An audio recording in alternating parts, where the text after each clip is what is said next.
Ce que j'ai aimé dans Spawn 300, c'est que Todd McFarlane ait réussi à nous faire 300 numéros de Spawn. L'accomplissement professionnel et personnel d'un mec comme McFarlane, sa détermination, sa volonté et son travail sont à l'issue de ce Spawn 300 un numéro exceptionnel, un numéro anniversaire et un numéro que j'ai particulièrement apprécié et adoré parcourir et découvrir. C'est assez incroyable ce que Todd McFarlane nous a proposé, puisque ça fait 27 ans qu'il porte sa série. C'est quelqu'un qui aurait pu être une méga star chez Marvel pendant très longtemps. Hein. Il a vendu des millions d'exemplaires, 4 millions je crois de Spider-Man, non 2 millions et demi à l'époque de Spider-Man numéro 1. Il était une méga star dans les années 90 sur Spider-Man. C'est un dessinateur qui aurait pu vendre son talent partout à Hollywood, etc. C'est quelqu'un qui aurait pu faire comme Jim Lee et devenir patron d'une grosse boîte. Non, il a continué, il a insisté, il a créé de l'emploi, il a créé des sociétés, il a créé sa société de jouets, il fait des jouets sous licence pour Walking Dead et maintenant DC Comics.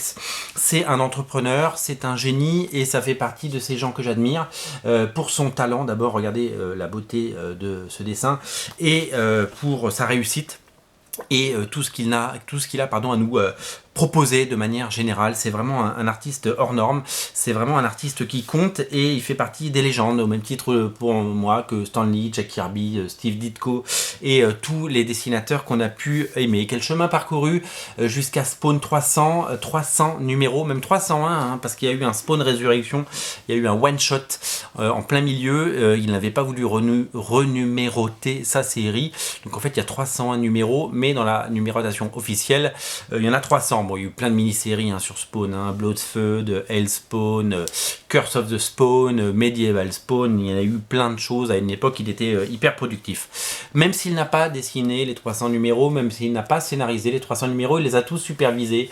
Il y a eu plusieurs époques, il y a eu des choses formidables.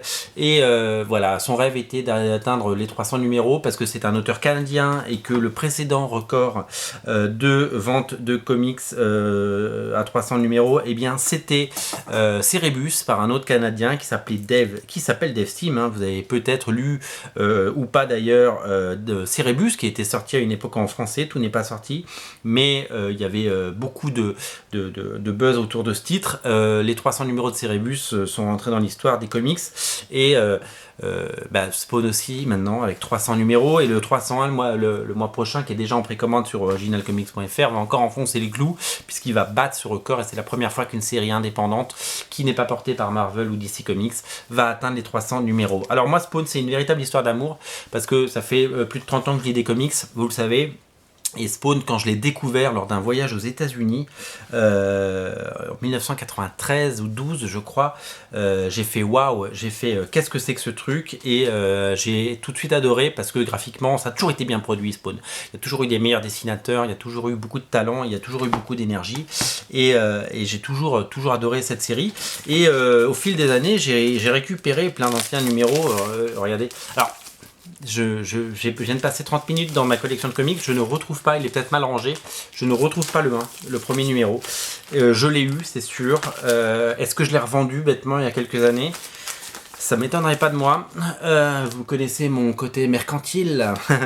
Voilà, j'ai tous les premiers numéros de Spawn. En fait, j'ai lu Spawn à peu près, je crois, jusqu'au numéro 40 à peu près, de façon régulière. Et en fait, je viens de parcourir ma collection. Là, vous voyez, Greg Capullo qui était sur le numéro 20 et sur le numéro 19. Voilà, des superbes couvertures à l'époque.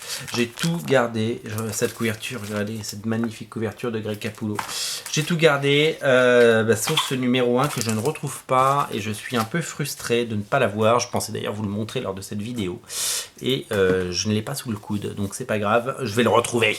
Je le retrouverai, au pire je le rachèterai. J'ai pas de numéro 100, j'ai le numéro 200 et j'ai le numéro 250. Elle est chouette la couverture du 250. Et le numéro 300 qui vient de sortir. J'aime bien Spawn. J'ai pas toujours lu Spawn, je dois l'avouer. Et je pense que je vais peut-être me repencher sur les intégrales Delcourt en VF. Qui valent vraiment le coup parce que du coup il y a tous les numéros et ça permet vraiment de se plonger là-dedans. J'ai toujours bien aimé ce personnage qui, même si le film a été pourri, la série est plutôt pas mal. Je la regarde en ce moment sur OCS. La série HBO, elle était hyper intéressante la série. Finalement, McFarlane, son parcours, il est absolument génial et sa réussite, elle est hors norme. Il a tout porté sur les bras et quand on voit que là-dedans, il dessine des pages et il encre les 72 pages, on peut pas dire qu'il met pas la main à la pâte sur sa série. Il porte sa série, il se laisse pas faire, il a pas vendu ses fesses. Tout le monde dit pourquoi il fait pas de film, parce qu'il n'a pas envie tout simplement de laisser sa créature à des gens qui en feront un film qu'il n'a pas envie de voir ou qu'il n'a pas envie de voir exister. Il a bien raison, il contrôle sa création, il a besoin de personne, il a sa société de jouets pour le faire vivre. Spawn, alors il y a moins de lecteurs, bon le numéro 300 va cartonner, mais c'est une série qui se vend autour de 20 000 exemplaires tous les mois, on est très très loin du 1,5 million, 2 millions pour Spawn numéro 1, on est très très loin des scores des années, mais c'est pas la même époque, évidemment on a changé d'époque. Voilà, alors pourquoi j'aime ce Spawn 300? Tout simplement parce qu'il a réuni des talents incroyables, qu'il porte son projet et qu'on retrouve d'ailleurs déjà le retour de Greg Capullo qui fait des pages absolument magnifiques. Todd McFarlane dessine lui-même des pages, voilà, ça c'est du Todd McFarlane, regardez, il encre et dessine ses pages. Il fait appel à des gens incroyables comme Jason Shawn Alexander, un dessinateur formidable. Il a fait revenir à la table à dessin un dessinateur qui faisait plus que des couvertures, c'est un de mes favoris, c'est le fabuleux J. Scott Campbell, et il a même fait venir Jérôme Aupenas, voilà, que des talents, plein de couvertures absolument formidables, toutes plus belles les unes que les autres, des couvertures magnifiques et un succès parce que je crois qu'on est à pas loin de 400 exemplaires vendus sur originalcomics.fr et que je sais même pas au moment où cette vidéo sera diffusée si il y en aura encore, parce que c'est dingue, le jour de la sortie on en a vendu encore au moins je sais pas, 60, 70, un truc de dingue. Vous êtes très très nombreux à vouloir ces épisodes. Voilà, Spawn fait partie des meubles, c'était le souhait je me souviens dans les interviews de Todd McFarlane à toutes les époques, il disait à juste titre, il disait qu'il voulait que ça devienne en anglais on appelle ça un household name, c'est-à-dire que ça fasse partie des meubles de la maison, et il voulait que au même type que Batman ou Spider-Man, ça fasse partie de la légende. Et bien, il a réussi son pari, il n'a jamais vendu son âme, il n'a jamais vendu ses fesses, et il a fait de cette série un succès. Donc longue vie à Spawn. Si vous voulez Spawn 300, il en reste sur originalcomics.fr, moi c'est les deux couvertures que je me suis pris. Je vous invite aussi à précommander le 301 qui va être formidable, ça va être un très beau numéro également, voilà, et bravo à Todd, bravo à lui.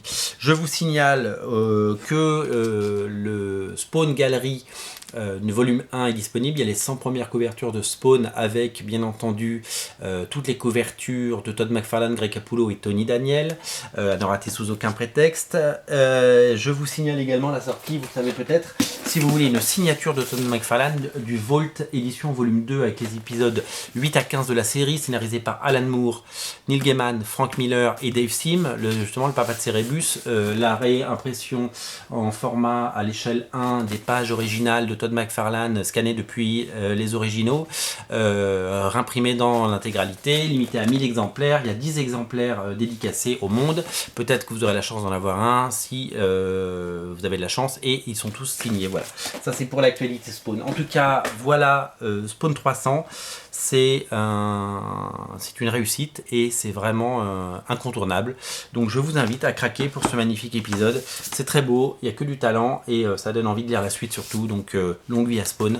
Et à très vite sur originalcomics.fr, le lien est dans le descriptif de la vidéo si Spawn 300 vous intéresse. Salut!